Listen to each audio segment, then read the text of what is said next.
तो क्या आप इस साल मतलब कि 2024 में जर्मनी आने का सोच रहे हो? तो भाई मैं आपको बताता चलूँ कि बिल्कुल सही सोच रहे हो। Winter 2024 is the best time और आइडियल टाइम अभी तक का टू कम टू जर्मनी। तो मैं पिछले 9 सालों में जर्मनी में रह रहा हूँ, मैंने यहीं से अपनी पढ़ाई कंप्लीट की है, यहीं पे मैं जॉब कर रहा हूँ। लेकिन मैंने जर्मन गवर्नमेंट की तरफ से इतने फेवरेबल रूल्स नहीं देखे जो कि न्यू इमिग्रेंट्स को जर्मनी में लाने के लिए हेल्प आउट करेंगे। तो चाहे आप कोई स्टूडेंट हो या फिर जर्मनी जॉब करने या जॉब ढूंढने आना चाह रहे हो, चाहे फिर आपके पास डिग्री है या नहीं है, आप अब 2024 में आसानी के साथ जर्मनी आ सकते हो। और वो कैसे आ सकते हो उसी के हवाले से हम इस वीडियो में डिस्कस करने लगे हैं। तो हम ये भी डिस्कस करेंगे कि जर्मन गवर्नमेंट नए रूल्स एंड रेगुलेशंस क्यों लेकर आ रही है, और सेकेंडली हम ये भी डिस्कस करेंगे कि उन रूल्स एंड रेगुलेशन से आप लोगों के लिए किस तरह से जर्मन गवर्नमेंट आसानियाँ पैदा कर रही है। और लास्ट में मैं वो सारे रूल्स आपको एक्सप्लेन भी करूंगा और बताऊंगा कि कौन से वो रूल्स हैं जिनकी वजह से ये सारी चीज़ें जो मैंने अभी कही हैं वो पॉसिबल होने वाली हैं। तो इस वीडियो का कोई एक भी पार्ट स्किप मत कीजिएगा, क्योंकि जितने रूल्स मैं बताने वाला हूँ हो सकता है कोई एक भी रूल आपका पूरी लाइफ बदल दे और आप 2024 में बड़े आराम से जर्मनी आ जाओ। तो without wasting any time let's start the video.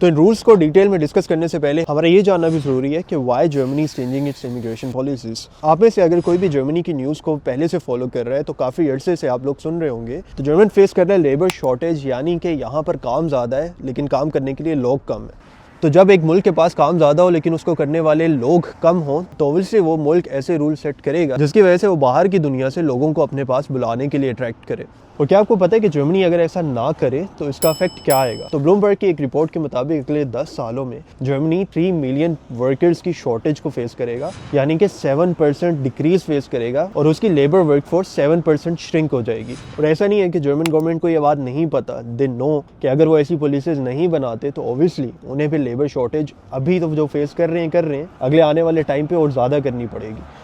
तो इन्हीं सब बातों के चलते हुए जो जर्मन चांसलर हैं ओलफ शोल्स, उनका कहना है कि हमें पता है कि जो हमारा फ्यूचर है और जो हमारे मुल्क की इकोनॉमी की एफिशिएंसी है और जो हमारा सोशल सिक्योरिटी सिस्टम की एफिशिएंसी है वो तभी हम फुलफिल कर पाएंगे जब हमारे पास इनफ वर्कफोर्स होगी ताकि हम जो काम करना चाहते हैं वो कर सकें। अब आप इस ग्राफ में भी ये चीज़ क्लियरली देख सकते हो कि जर्मनी को राउंड अबाउट 4 लाख इमिग्रेंट हर साल चाहिए होंगे अगर तो वो ओवरकम करना चाहते हैं अपनी लेबर शॉर्टेज के मसले को। तो अब आप ये भी सोच रहे हो कि जर्मनी में एकदम से स्किल्ड वर्कर का मसला आ कैसे गया है? तो मसला असल में एकदम से नहीं आया, ये ओवर द पीरियड मसला डेवलप हुआ है और इसकी 2 बेसिक रीजंस हैं। सबसे पहला रीज़न है वो ये है कि जर्मनी में अब बहुत से लोग रिटायरमेंट की एज पर आने वाले हैं। वर्ल्ड वॉर 2 के बाद आपको आइडिया होगा कि बहुत से लोगों ने जर्मनी को रीबिल्ड किया था और उसमें बहुत से जर्मन ऐसे थे जिन्होंने दिन रात अपनी एक की थी। बट अब वो टाइम आ गया है कि वो सारी जनरेशन ऑलमोस्ट रिटायरमेंट लेती जा रही है। तो जर्मनी में जब आप 64 प्लस एज के हो जाते हो तो आप रिटायरमेंट की तरफ चले जाते हो। अब मोस्टली वो वाली जनरेशन जो कि वर्ल्ड वॉर 2 के बाद की जनरेशन थी, अब वो अक्सर पोजीशंस अपनी खाली करते जा रहे हैं और ये रीज़न है कि अब उन जॉब्स को फुलफिल करने के लिए काफ़ी लोगों की कमी अब जर्मनी को फेस करना पड़ रही है। आप इस ग्राफ में भी देख सकते हो कि जर्मनी में 1998 तक बहुत आइडियल टाइम पीरियड था जब 15 to 64 की एज के दरमियान काम करने वाले लोगों की रेशियो थी वो सबसे ज़्यादा थी। लेकिन तब से लेकर अब तक ये ट्रेंड डाउन ही चल रहा है। मतलब ये कि अब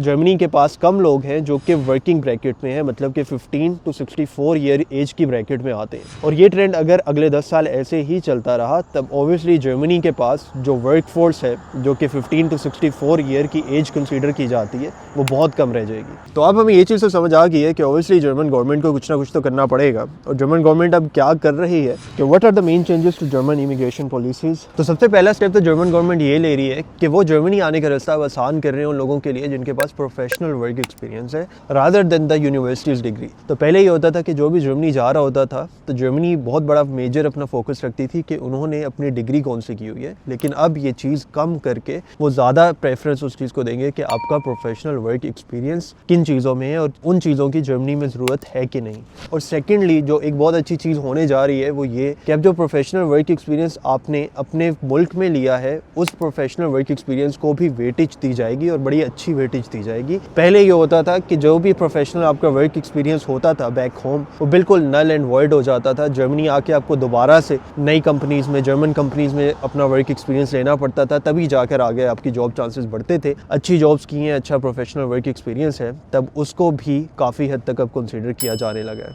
और थर्डली हम ये भी देखेंगे कि किस तरह जर्मन गवर्नमेंट अब आसान कर रही है उन लोगों के लिए जो कि जॉब सर्च करने के लिए जर्मनी आ रही है। तो फाइनली अब हम उस पॉइंट पर आ गए हैं जहाँ पर अब हम लॉज़ को इन डेप्थ देखेंगे कि कौन से ऐसे लॉज़ हैं जो कि इन सारी चीज़ें जो मैंने बताई हैं उन चीज़ों को एप्लीकेबल होने में फैसिलिटेट करेंगे और ज़्यादा से ज़्यादा इमिग्रेंट्स को अपनी तरफ अट्रैक्ट करने की जर्मन गवर्नमेंट कोशिश करेगी। What are the new immigrant friendly laws introduced by German government? तो सबसे पहले तो जर्मन गवर्नमेंट की तरफ से एक नया कार्ड इंट्रोड्यूस कराया गया है जिसका नाम है चांसन कार्ड है, मतलब कि अपॉर्चुनिटी कार्ड। और ये कार्ड उन लोगों के लिए बहुत इंपॉर्टेंट जो कि जर्मनी में जॉब ढूंढने के लिए आना चाह रहे हैं, ठीक है, मतलब कि जॉब सर्च के लिए आना चाह रहे हैं। अब बहुत से लोगों को इस चीज़ में भी कन्फ्यूजन हो रही है कि जॉब सीकर वीज़ा पहले था तो सही, तो अलग से अपॉर्चुनिटी कार्ड क्यों इंट्रोड्यूस करवाया गया है। तो बेसिकली जो जॉब सर्च वीज़ा और अपॉर्चुनिटी कार्ड का डिफरेंस है वो टाइम का भी डिफरेंस है और नंबर ऑफ वर्किंग आवर्स जो कि आप जर्मनी आकर काम कर सकते हो वो भी डिफरेंट है। अपॉर्चुनिटी कार्ड में आपको अलाउ होता है कि पूरे 1 साल आप यहाँ पर स्टे करते हो और साथ ही साथ आप यहाँ पर आकर पार्ट टाइम जॉब्स भी कर सकते हो जो कि आपका मंथली एक्सपेंसेस सब कवर कर लेती है। तो इस कार्ड को लेने के लिए आपको क्या क्या एग्जैक्टली रिक्वायरमेंट पूरी करनी है उसके बारे में मैंने एक अलग से वीडियो बनाई है, वीडियो आप लाजमी देखिएगा ताकि आपको अपॉर्चुनिटी कार्ड की एक एक डिटेल पता लग जाए। इस वीडियो में क्योंकि हमारे पास और बाकी 9 डिफरेंट और लॉज भी हैं जो हमने कवर करने हैं, तो इस वीडियो को मैं थोड़ा शॉर्ट रखूंगा, लेकिन जो भी लोग अपॉर्चुनिटी कार्ड के हवाले से पता करना चाह रहे हैं वो मेरी ये वाली वीडियो लाजमी देखिएगा, इसका लिंक भी मैं नीचे डिस्क्रिप्शन में डाल दूंगा। और जो सेकंड नोट जो कि 2024 में इंप्लीमेंट हो रहा है वो जर्मन फेडरल कैबिनेट की तरफ से आया है जो कि बेसिकली आपको अलाउ करेगा कि आप जर्मनी में 5 साल लीगल स्टे के बाद नेशनलिटी के लिए अप्लाई कर सकते हो। ओब्वियसली इसकी कुछ रिक्वायरमेंट होंगी कि आपने जर्मन गवर्नमेंट को टैक्स पे करना होगा और आपका यहाँ पे टैक्स पेयर होना ज़रूरी होगा, लेकिन पहले आपको इन 5 की बजाय 8 साल स्पेंड करने पड़ते थे और 8 साल बाद आप नेशनलिटी के लिए एलिजिबल होते थे।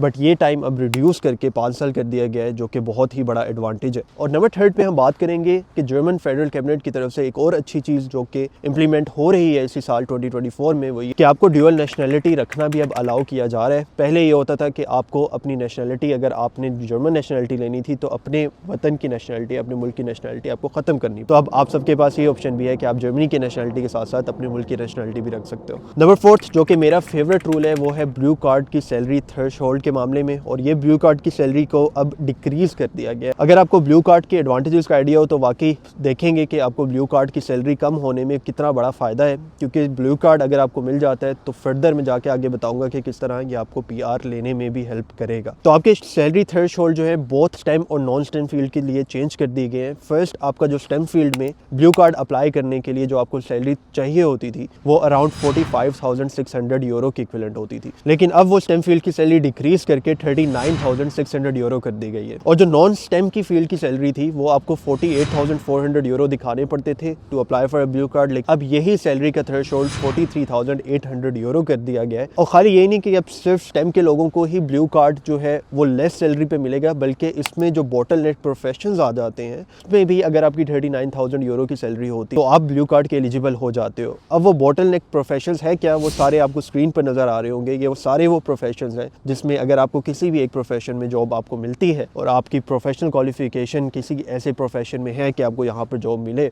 तो आपकी सैलरी अगर एनुअली सैलरी, ये मैंने बात की, अगर 39,000 यूरो आपको एनुअल मिल रहा है टैक्स काटने के बगैर, लेकिन विदाउट टैक्सेस में बात कर रहा हूँ, और टैक्स कटने के बाद तो कम रह जाती है, लेकिन अगर विदाउट टैक्सेस कटने के बगैर भी आपको 39,400 यूरो के इक्विवेलेंट मिल रहा है तो आप ब्लू कार्ड के एलिजिबल हो जाओगे। एक और चीज़ जो बहुत ही इंटरेस्टिंग हुई है वो ये कि अब अगर बेशक आपकी डिग्री किसी और चीज़ में है लेकिन जॉब आप किसी और चीज़ में आपको मिल जाती है तब भी आप ब्लू कार्ड के एलिजिबल हो जाओगे। पहले ये होता था कि अगर फॉर इंस्टेंस डिग्री आपने की है केमिकल इंजीनियरिंग की और बाद में आप अप्लाई करते हो किसी IT फील्ड के लिए और आपकी इवन सैलरी उतनी होती है जितनी ब्लू कार्ड के लिए चाहिए, तब भी अक्सर आपको ब्लू कार्ड नहीं मिलता था, क्योंकि वो ये कहते थे कि डिग्री आपकी किसी और चीज़ में है और जॉब आप किसी और चीज़ में कर रहे हो तो आप ब्लू कार्ड के एलिजिबल नहीं हो। लेकिन अब ये चीज़ भी ख़त्म कर दी गई है। नो मैटर कि आपको कौन सी जॉब मिल रही है और किस फील्ड में पहले आपने काम किया है, आप फिर भी ब्लू कार्ड अप्लाई कर सकते हो। और जो नंबर 6 रूल आया है वो भी बड़ा ही अच्छा रूल है, स्पेशली उन लोगों के लिए जो कि डिग्री इतनी ज़्यादा नहीं लेना चाहते लेकिन उनके पास प्रोफेशनल वर्क एक्सपीरियंस बहुत अच्छा होता है। तो उन लोगों के लिए भी खुशखबरी है कि अगर अगर आपके पास डिग्री नहीं भी है, कोई फॉर्मल डिग्री नहीं भी है, लेकिन आपके पास प्रोफेशनल वर्क एक्सपीरियंस है और आपको उस वर्क एक्सपीरियंस की बेस पे जॉब मिल जाती है, तब भी आप ब्लू कार्ड के एलिजिबल हो जाओगे। यानी विदाउट डिग्री भी आप अगर उनके पास अपना जॉब कॉन्ट्रैक्ट लेकर जाते हो, उन्हें दिखाते हो कि देखो मेरे पास इतनी सैलरी है और मेरे पास इस फील्ड की जॉब है, लेकिन मेरे पास डिग्री नहीं भी है, तब भी वो इस चीज़ पे एतराज़ नहीं कर सकते कि डिग्री नहीं तो हम ब्लू कार्ड नहीं देंगे। अब विदाउट डिग्री भी आप ब्लू कार्ड के एलिजिबल हो।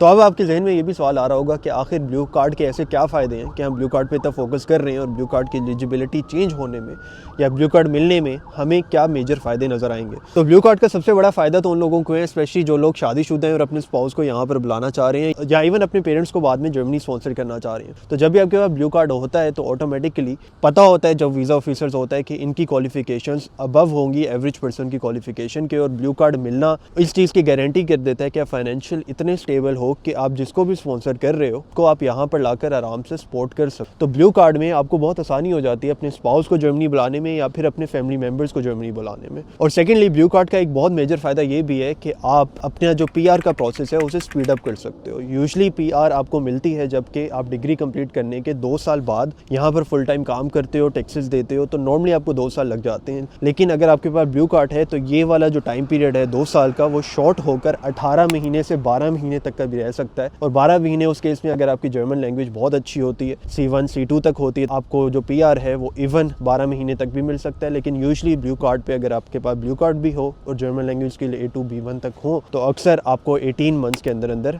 आपको PR भी मिल जाता है कि आप यूरोप वाइड भी काम कर सकते हो। ज़रूरी नहीं है कि ब्लू कार्ड पे खाली आपको जर्मनी में काम करना अलाउ हो। अक्सर ब्लू कार्ड पे ये भी होता है कि आप यूरोप के 27 आउट ऑफ 25 कंट्रीज़ में काम कर सकते हो। इसमें डेनमार्क और आयरलैंड एक्सक्लूडेड है, लेकिन उसके अलावा बाकी जितने भी यूरोपियन कंट्रीज़ हैं आप उसमें काम कर सकते हो। अब हो सकता है आप में से जो लोग पहले German job search visa apply कर रहे हो उन्हें ये मसला आता हो कि जो आपको अपनी डिग्री है उसकी इक्विवेलेंसी बनानी पड़ती थी, यानी कि जर्मन इक्विवेलेंसी की बनानी पड़ती थी जैप के थ्रू या एनाबिन के थ्रू आप सर्च करते थे डिग्री को, और आपको यूजुअली अपनी जो डिग्री थी वो जर्मन डिग्री के इक्विवेलेंट बनानी पड़ती थी, जो कि एक बड़ा हेक्टिक स्टेप होता है क्योंकि पहले आप डॉक्यूमेंट भिजवाते हो, फिर वहाँ से अटेस्ट होकर वेरीफाई होकर आते हैं, इक्विवेलेंसी क्रिएट होकर आती है। अलहदा से आपको तकरीबन 250-300 यूरो इस पर भी लगाना पड़ता था और ये आपका जो प्रोसेस था उसको भी डिले कर देता था या बहुत स्लो कर देता था। और अक्सर जो आपने सुना होगा कि जर्मन जो ब्यूरोक्रेसी है या जर्मन जो भी ये ऑफिशियल डॉक्यूमेंटेशन का प्रोसेस आ जाता है वो अक्सर फिर टाइम डिलेज उसमें बहुत से आने लग जाते हैं। तो अब अच्छी चीज़ ये हो रही है कि अगर आपके पास 3 या 3 से ज़्यादा साल का वर्क एक्सपीरियंस हो जाता है तो आपको अपनी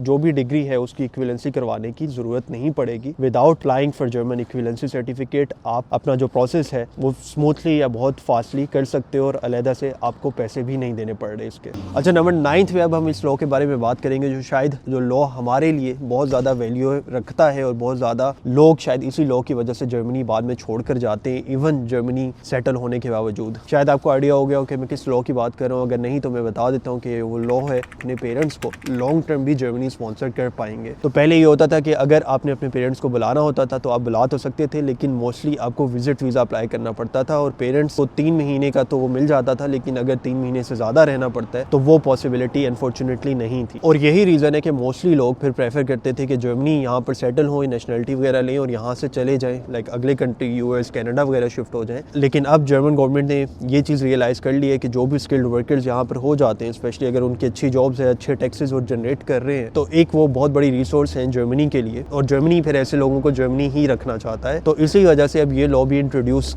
बहुत जल्दी एप्लीकेबल भी हो जाएगा। काफ़ी कैबिनेट इस पर बात भी हो चुकी है। तो एनीवेयर बिटवीन मार्च 2024 ये वाला लॉ हाईली पॉसिबल है कि ये वाला लॉ एक्सेप्ट हो जाए और इस लॉ में यही होगा कि जो भी लोग यहाँ पर परमानेंट रेजिडेंस का स्टेटस होल्ड करते हैं, रेजिडेंस इवन PR जो ब्लू कार्ड भी मैंने बताया था वो होल्ड करते हैं या फिर जर्मन नेशनल्स हैं और काफ़ी अर्से से यहाँ पर रह रहे हैं, तो उनके पास पॉसिबिलिटी होगी कि अपने पेरेंट्स को लॉन्ग टर्म अपने पास यहाँ पर बुला सकें। और ओबियसली जब पेरेंट्स एक दफ़ा आ जाते हैं तो ज़्यादातर लोग फिर प्रेफर करेंगे कि जर्मनी में लॉन्ग टर्म ही रहें, आगे के मुल्कों को प्लान ना करें। तो लॉ जर्मन गवर्नमेंट ने बहुत सोच के इस पे काम किया और स्पेशली उन्हें रियलाइज़ हुआ है जब मोस्टली इंडियन लोग भी चले जाते थे, पाकिस्तानी लोग भी अगर आगे फर्दर मूव करते थे तो उनमें से 60-70% का मेन जो रीज़न होता था वो ये होता था कि वो लॉन्ग टर्म अपने पेरेंट्स को स्पॉन्सर यहाँ पे नहीं कर सकते। अच्छा, एंड में हम जिस लॉ के बारे में बात करेंगे वो मोस्टली उसका ताल्लुक है स्टूडेंट से और इस लॉ में बेसिकली अब स्टूडेंट्स को अलाउ हो गया कि वो ज़्यादा नंबर ऑफ वर्किंग आवर्स काम कर सकते हैं और ज़्यादा इनकम जनरेट कर सकते हैं। इस लॉ के हवाले से मैंने अलहदा से एक वीडियो बनाई है और एक नहीं 4 डिफरेंट लॉज हैं स्टूडेंट को लेकर लेकर। वो वीडियो अगर आपने नहीं देखी तो लाजमी वो वीडियो भी देखिएगा, वो यहाँ पर आपको शो हो रही होगी और नीचे उसका लिंक मैं डिस्क्रिप्शन में भी डाल दूंगा।